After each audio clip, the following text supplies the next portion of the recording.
Lasanyandro lasa taona lasa koany fiainako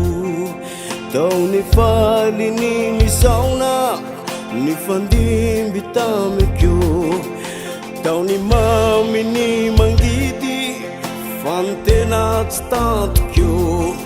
ny andronandro dananao ny mandany mpiainako sao everinao fa iny rano masoko iny rano maso nakivina rano maso pijalina tia diso ianao satria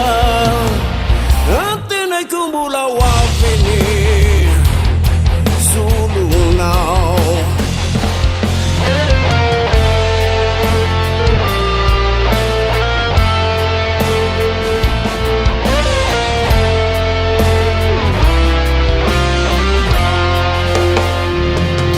asanao ny bikanao na ny endrikao kanto metinao andribribena lay fitiavako efa jambena